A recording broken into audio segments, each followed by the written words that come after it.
Britain's most famous monarch. King Arthur, legendary commander of the Knights of the Round Table. Armed with the mighty sword Excalibur. We'll never tire from hearing the stories of King Arthur. His name is a byword for honor and courage. He's a legendary figure, a war leader par excellence. In the 20th century, two archaeologists set out in search of King Arthur's bones. One was a scientist driven by the facts, who risked ridicule and isolation in his quest. Here is a man that flies in the face of received wisdom. The other was obsessed by the supernatural. What Bligh was doing was increasingly odd. It was a journey that took them into the darkest part of England's dark Middle Ages. This is the story of the quest for King Arthur's grave.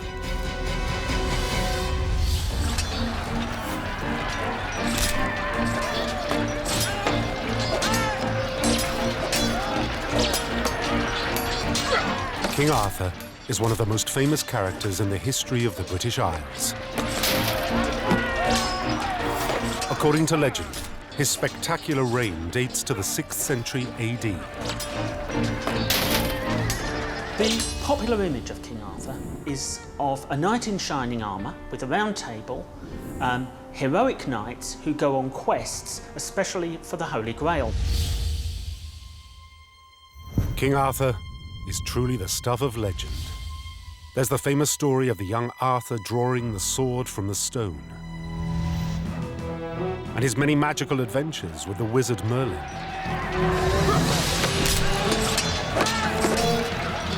But the real King Arthur is shrouded in mystery, because the 6th century was at the heart of the Dark Ages.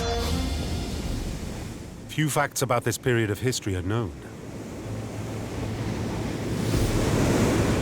The peoples of Britain were under attack by foreign invaders. According to legend, King Arthur was their defender and champion.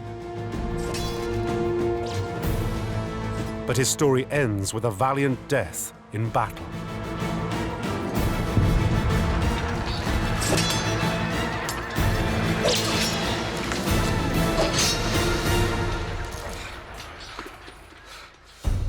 Arthur wins a whole series of battles before being fatally wounded in a climactic last battle with his arch-enemy.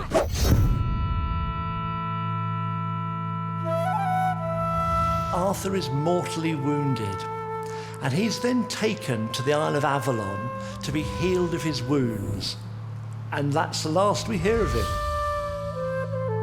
The Isle of Avalon was the greatest mystery of all.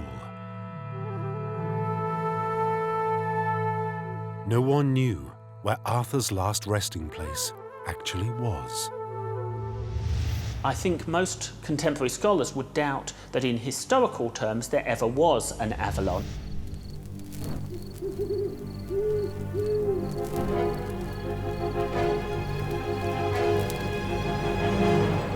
But in 1191, 600 years after Arthur's death, the monks of Glastonbury Abbey in the west of England made a stunning discovery. They found King Arthur's grave. This must have been one of the most celebrated discoveries, well, was the most celebrated discovery of the Middle Ages. The grave contained a lead cross, identifying the bones as King Arthur's. When they came to look at the inscription on the lead cross, they read it as saying, "Here lies buried the famous King Arthur in the Isle of Avalon." The monks of Glastonbury believed their own abbey was Avalon itself. The mystery of King Arthur's death seemed to be solved. There really was a King Arthur. We've got his tomb exactly in the same way as we've got the tombs of other famous kings.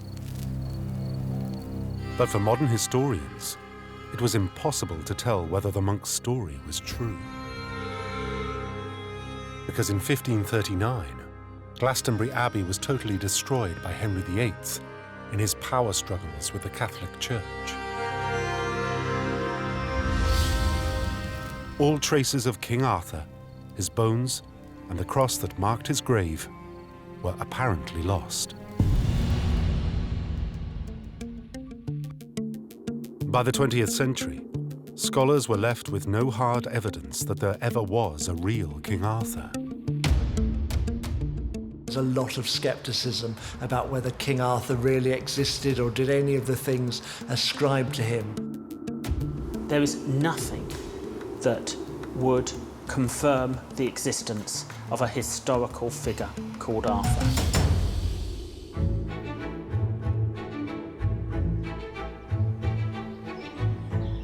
But in 1908, there was one man who firmly believed that King Arthur was real.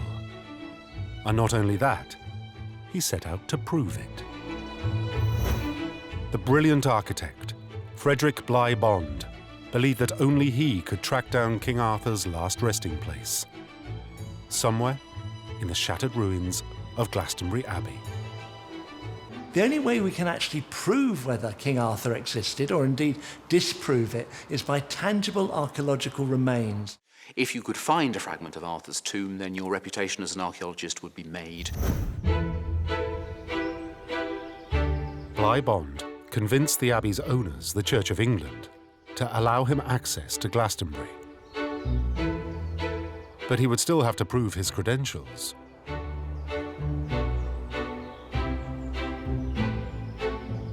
I think this was too good an opportunity for him to miss.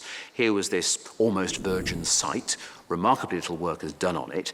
He's the man to step forward. In the early 1900s, the science of archaeology was in its infancy. Bond would use his architectural skills to make the first systematic search of Glastonbury Abbey. But only a few ruined walls remained. So the first step in Bond's quest was to fill in the gaps, to make a detailed plan of the Abbey as it once was. Bond is, in effect, making a map. He actually stayed on site each day. He took measured drawings of what was found. Now this, of course, sounds very, very basic to our ears today, but this was something that most of his contemporaries simply didn't do. The magnificent Abbey had several major buildings. But if Bond could map them out, then the historical records gave him a tantalizing clue where Arthur's bones could be found.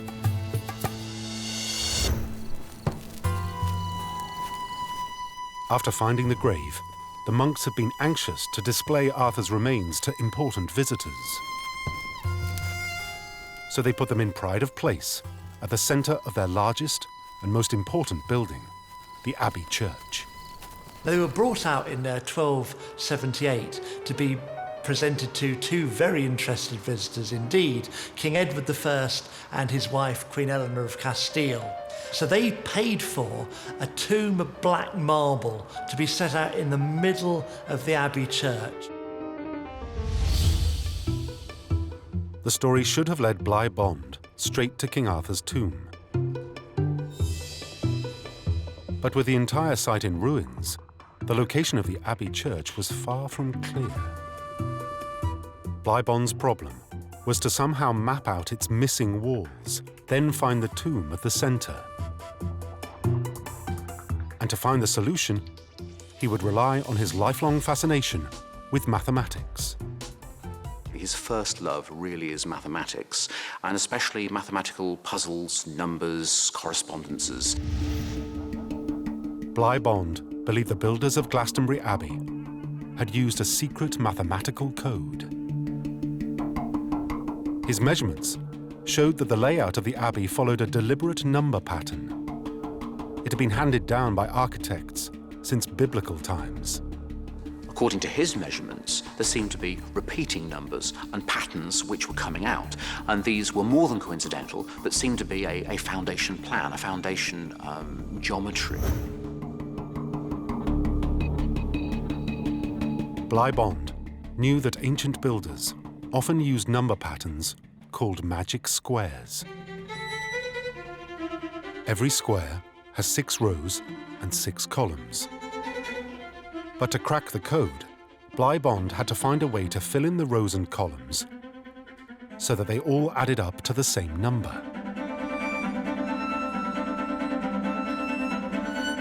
He made hundreds of attempts to find the right pattern, until finally he had the solution. The secret magic number was 111.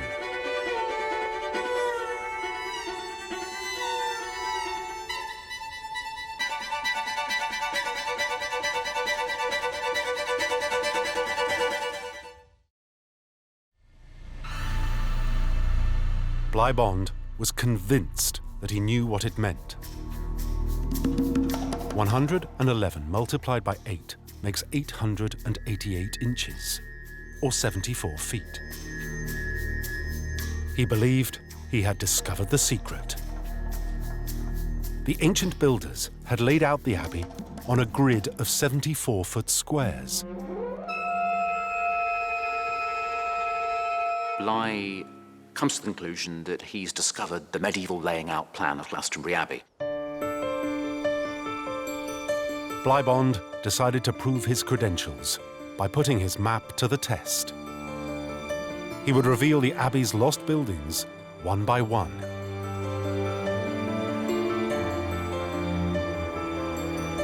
Acting on his instructions, his workers dug a trench exactly 74 feet long.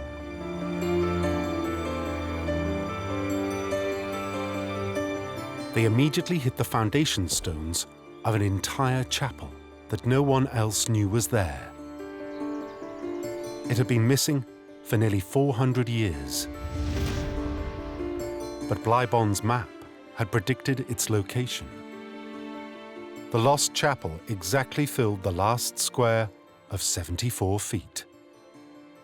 Bond called it the Lost Chapel because it was the only significant addition to the abbey of which there was no surviving trace. Nothing remained above ground.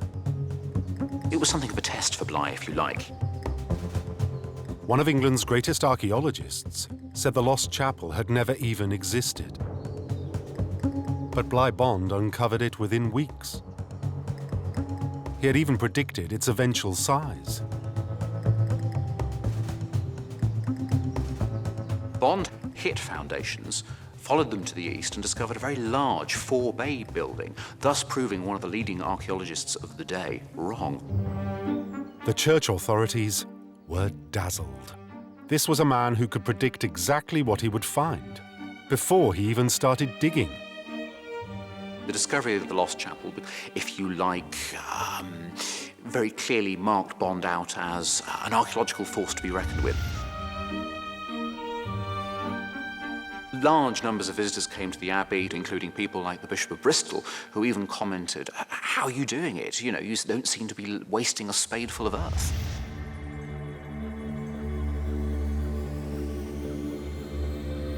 The Lost Chapel was the first square to be filled in on Bligh Bond's 74-foot grid pattern. His excavations soon revealed that the much larger Abbey Church, the last known location of King Arthur's tomb, was also a perfect fit to his master plan.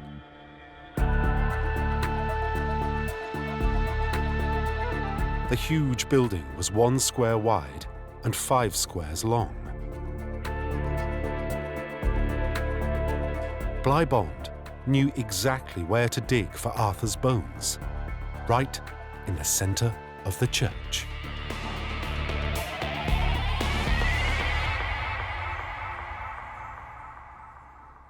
When he's got all that information, then he measures out on the ground and puts his spade into the turf. If Bligh Bond's calculations were correct, then the marbled tomb was about to be revealed. And he soon found what he was looking for. Telltale chippings of the distinctive black stone. These were the last remnants of the tomb which had been smashed by King Henry VIII in 1539. If Arthur's remains had also survived, they had to be somewhere nearby.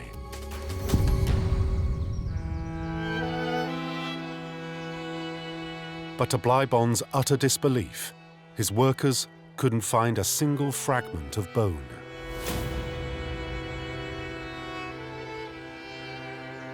For all his ingenuity, Bligh Bond's search for King Arthur had failed. And at this major setback, his church paymasters started to question his strange obsession with numbers. There was nothing fundamentally unorthodox about what Bond was doing with number at all. It was just highly unusual. To the church establishment, magic squares looked like numerology, a practice they connected with the paranormal, even Satanism. It all sounded extremely dubious. Eyebrows were raised, questions were asked at committee meetings. The church's patience was running out, and Bligh Bond needed results, fast.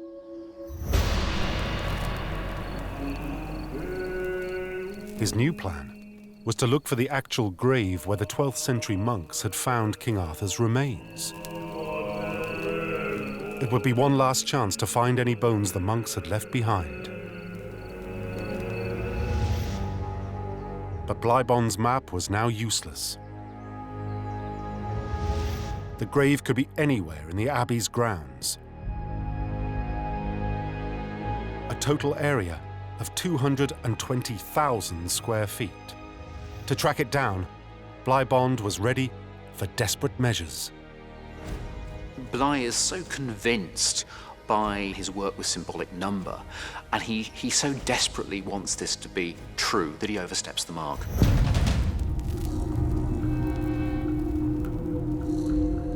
Bligh Bond turned to the occult.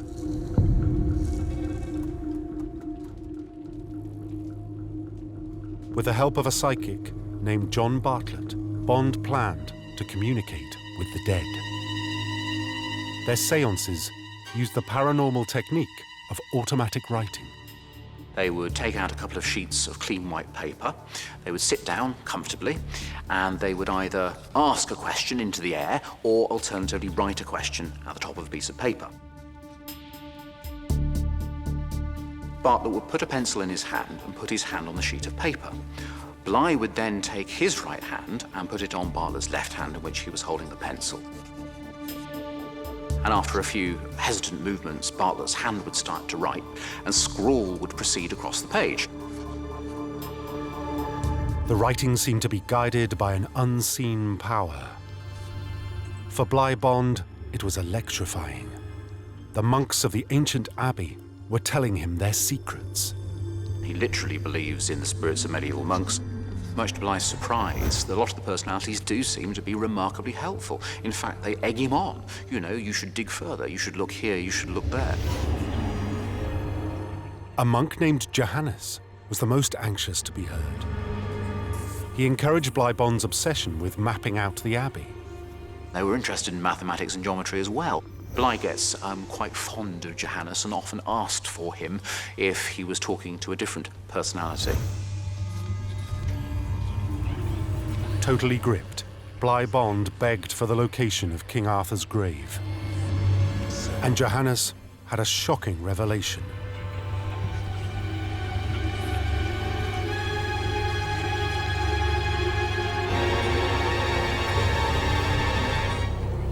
There was another, much older church, far beneath the abbey soil. In the search for Arthur's bones, Bligh Bond would have to dig deeper into Glastonbury's Dark Age past. The very oldest part of Glastonbury Abbey was called the Old Church, the Ecclesia Vetusta. It was extremely ancient, and nobody was quite too sure how old it was or who was the original builder. According to Johannes, the site of the Old Church was now occupied by the medieval Lady Chapel, which Bligh Bond had already located on his map. King Arthur's grave was just outside in the ancient cemetery. Bligh Bond realized he could use his mathematical knowledge to track it down. So he thinks to himself, if the same ground plan has been used through the centuries, we can project backwards in time, exploring the geometry and the buildings, to find the form of the very first church. Bligh Bond mapped out his search zone around the old church. Still obsessed by the number 6, he formed a hexagon. The cemetery and King Arthur's grave had to be somewhere within the symbolic shape.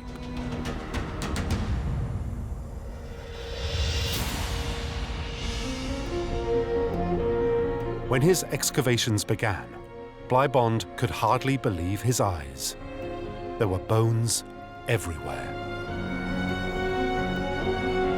He had found the ancient cemetery, filled with centuries of the abbey's inhabitants. It was only a matter of time before he identified the grave of King Arthur. He was quite convinced that he had discovered the original gravesite of Arthur and Guinevere, and that if he had had the season to dig, he would have been able to excavate the original grave cut. But now, Bligh Bond made his greatest mistake. In 1918, he published a book called The Gate of Remembrance. It detailed his paranormal investigations at Glastonbury Abbey and revealed his seances with dead monks. The news spread like wildfire through the Church of England. As you can imagine, this created something of a stir. The accusation was that Bligh wasn't an objective architect and archaeologist. How could he be? And that it wasn't Bligh who was director of excavations, but in fact it was the personalities of medieval monks that were actually directing what was going on site. In the eyes of the church, Bligh Bond was flirting with the devil, not Christian archaeology. The clincher for them was that 6 rows of 111 make 666. The number of the beast. This is the moment which the excavations are closed down and his services are no longer required. Bligh Bond's quest for the bones of King Arthur was over. The horrified church shut down the excavations. In 1923, he was banished from the abbey for good.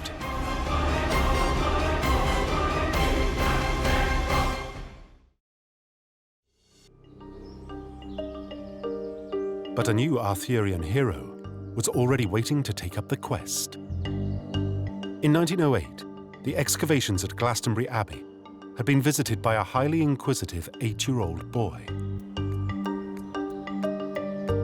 From the very start, he seemed destined to take up the quest for King Arthur. His name was Arthur Ralegh Radford, and in Bligh Bond, he found a charismatic mentor. It seems highly likely that Bligh made quite an impression on the young Radford. The boy was thrilled by Bond's fantastic stories of ancient monks and a legendary king. Bligh always used to be the circus master when he took people around his excavations. Excavation work, that was his love, that was his passion, and that came across in everything he did. And that's the sort of thing that I would have thought that would appeal to a young mind. There and then, young Radford decided to find King Arthur's grave. A quest he would follow for his entire career as the leading archaeologist of Dark Age Britain. He'd been obsessed by the idea that the Arthurian past had had some archaeological reality. But Radford had little time for Bligh Bond's paranormal methods. He was very much his own man, careful, logical, and systematic. A skeptic who wanted solid evidence above all else. One of the things that Ralegh Radford has going for him is he isn't a dreamer. He's not guided by hidden forces or anything like that. Radford was an extremely serious, earnest scholar. Very critical and very methodical. He was a proper archaeologist. He wasn't chasing shadows. But even Radford couldn't get permission to dig at Glastonbury. The Church of England was still wary after its experience with Bligh Bond. So Radford switched the focus of his search from the place of King Arthur's death to the place of his birth. 100 miles from Glastonbury, on the windswept Isle of Tintagel. The setting for the fantastic story that started King Arthur's legend.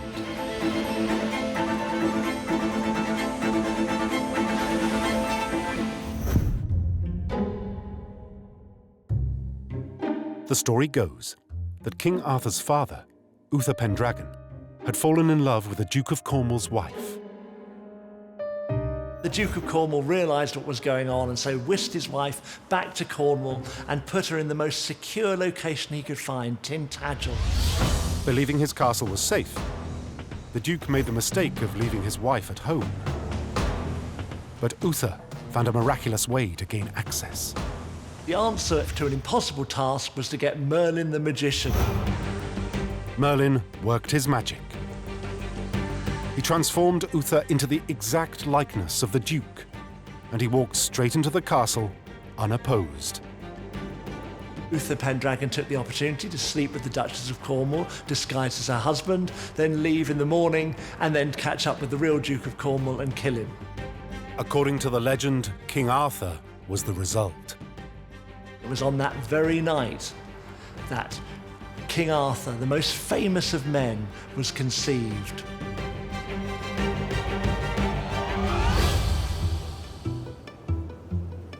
Few archaeologists took this legend seriously. But Radford himself was intrigued by the specific mention of Tintagel. He believed there had to be some reason why the legend was set on the island. It seems reasonable to suppose there's no smoke without fire. He was pretty sure that following these legendary Arthurian associations could lead you to genuine 5th and 6th century sites. Radford thought that Tintagel must have been part of a real 6th century Arthurian kingdom. And he planned to prove it with hard archaeological evidence. But he risked making himself a laughingstock. No other archaeologist believed the island had even been inhabited in the 6th century. When Raleigh Radford started digging at Tintagel, scholarly views were that there was no Dark Age presence on Tintagel at all. Radford set out to prove them all wrong. By digging deeper into Tintagel's past than anyone had before. He revealed a hidden Dark Age world. Rectangular buildings, laid out like a religious settlement. He thought he'd identified there a series of characteristics which showed that the site was in fact a 6th century monastery. Digging into the ruins, Radford found evidence that could precisely date the monastery to King Arthur's 6th century.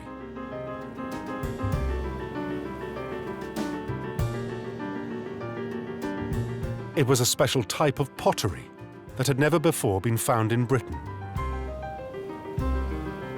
Here's, I think, a really fascinating element in the discoveries that Radford made at Tintagel, that the pot shards, the pieces of pottery that he was turning up in vast quantities, were not locally made. The pottery came from the Eastern Mediterranean. It proved that Dark Ages Tintagel was not just a monastery, but an international trading post. During the 5th and 6th centuries, Tintagel was plainly in contact with traders bringing Eastern Mediterranean imported pottery. What he's discovered is a sophisticated 6th century world.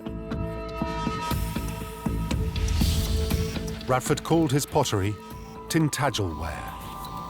It showed what everyone else thought was an empty island had in fact been a thriving community.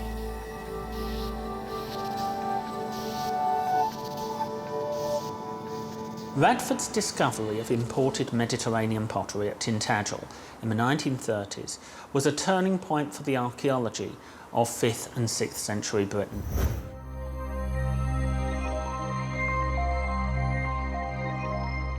There he was, uncovering, with spade work, absolute tangible evidence of this wealthy, sophisticated, international cosmopolitan world in Dark Age Britain. It was absolute groundbreaking, pioneering stuff from a man who absolutely knew what he was doing.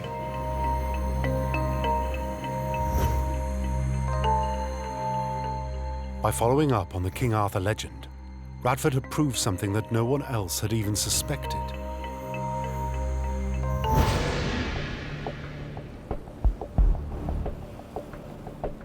Tintagel had been part of a thriving 6th century Britain, just like the legends of King Arthur had described. Radford believed he had uncovered King Arthur's kingdom. Now he wanted evidence of King Arthur himself. All it will now take is the opportunity to start digging at sites connected with the rest of the legends of King Arthur. Radford was ready for Glastonbury Abbey and the mystery buried somewhere beneath its ancient ruins. In 1951, the church authorities finally gave him permission to excavate. Now all he had to do was find King Arthur's grave.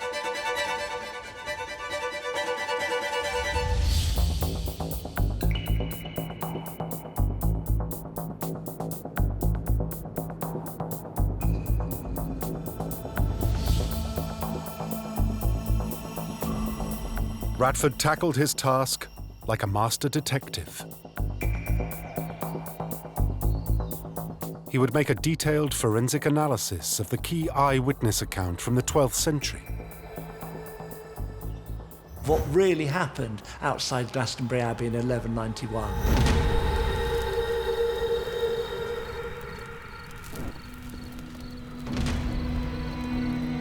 The medieval monks had called in a historian named Gerald of Wales to verify their find of Arthur's grave.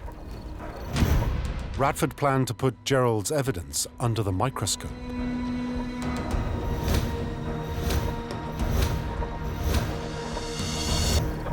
Exhibit A was King Arthur himself. Gerald of Wales described his bones as those of an imposing warrior. He describes how large the shin bones were, how large the eye sockets of this great heroic leader. You can imagine him probably standing 7 foot tall in his stockinged feet. For Radford, the vital clue was a deep wound in the skull, exactly matching King Arthur's fatal battle wound as described by legend. The body had several wounds to its head, mostly healed, but the last one, the major wound, was unhealed and presumably had been what had killed him.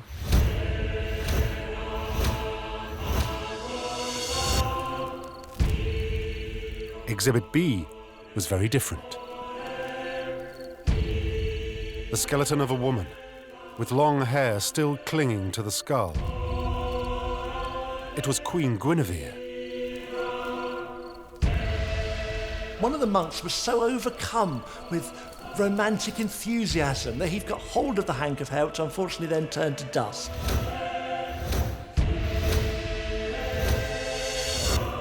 Finally, Exhibit C, a lead cross identifying the skeletons as King Arthur and his wife. Gerald had copied down its ancient inscription. When they came to look at the inscription on the lead cross, they read it as saying, "Here lies buried the famous King Arthur in the Isle of Avalon with his second wife, Guinevere." Gerald was sure the monks had found King Arthur's grave. But Ralegh Radford had reason to be sceptical. After the destruction of Glastonbury Abbey, all three key pieces of evidence were now missing. And Radford had to consider another, very different interpretation of Gerald's story. The find of King Arthur's grave could have been an elaborate fraud. There have always been rumours of skullduggery, of deliberate falsification of the evidence. It is absolutely possible that monks could have hoaxed the whole discovery. It really is a kind of medieval scene of the crime mystery. The monks' motivation for fraud would be financial gain. They were trying to prove they had the rights to their land. You have to remember that Glastonbury Abbey was one of the biggest landowners in the country back in the 12th century. It was now up to the monks to try and justify why they had all that land. With King Arthur's body in their possession, the monks could argue that he had granted them a royal charter.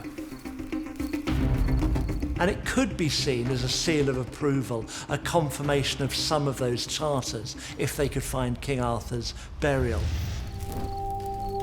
So at face value, the discovery of King Arthur's grave was suspiciously convenient. Gerald of Wales could have been the unwitting victim of the monks' deception. They could have found a convenient body and shown it to Gerald of Wales. He was very much the kind of person you'd want to have as a publicist, and he was specifically invited over to Glastonbury Abbey to talk to the monks and look at their discovery. The inscription on the lead cross, as recorded by Gerald, was the most damning evidence of all. Modern archaeologists had dated the style of the lettering to the 12th century, exactly as if the monks had faked it. They can create something which, in the context of the time, is a plausible forgery. Can monks really be trusted? Who knows? Radford was the only archaeologist who believed the monks were telling the truth. He thought the lettering could be much older than the 12th century, and that the cross itself had been genuine. But to prove that Gerald's story was true, Radford had to find the only piece of evidence that was still in existence. The grave itself, still buried somewhere in the Abbey's oldest cemetery. But thanks to Frederick Bond, he knew exactly where to start his search. Ralegh Radford had the big advantage that he could follow up the work of Bond. That gave Ralegh Radford a very good ground plan for the kind of places he was going to have to be digging if he wanted to find King Arthur's tomb. Radford focused his excavations around the Abbey's old church, the Ecclesia Vetusta. The same place where Frederick Bond had been digging 40 years before, guided by the spirit of the medieval monk Johannes. But Radford planned a much more scientific approach. Peter Point's right, an archaeologist on the team, was fired by his enthusiasm. He was an inspirational character, there with you all the time.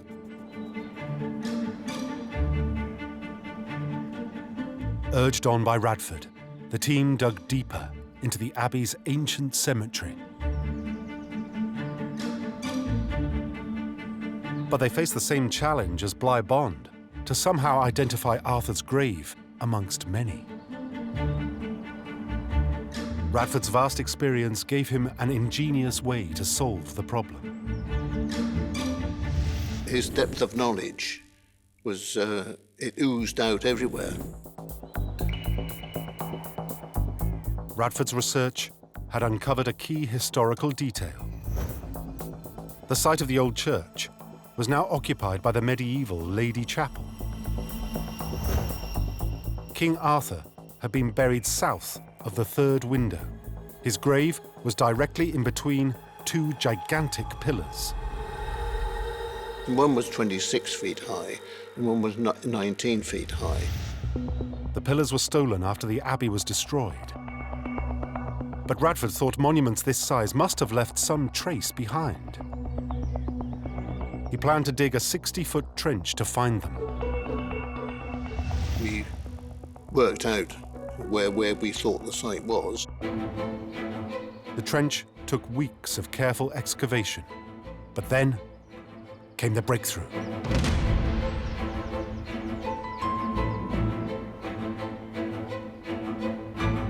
The pillars that once marked Arthur's grave had left gaping holes in the ground. And that gave the exact location, almost X marks the spot, for where he would have to start digging.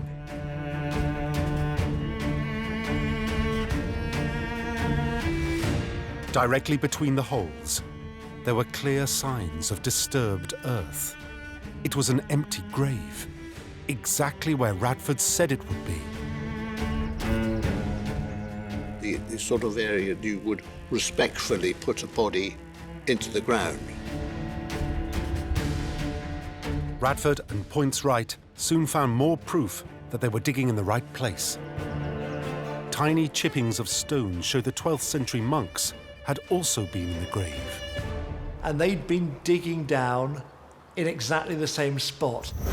In 1191, when the monks dug up Arthur's grave, the abbey was under reconstruction. The local building material, Dolting stone, was everywhere. Radford found that some of it had gone into the grave. It was a clear indication that at the time of the building works, the grave had been open. There was the building chippings from the Ladies' Chapel that was being put up at that time, got down the hole when they'd made the disturbance. The hole that they'd made had gradually filled up with these chippings as though it had been backfilled.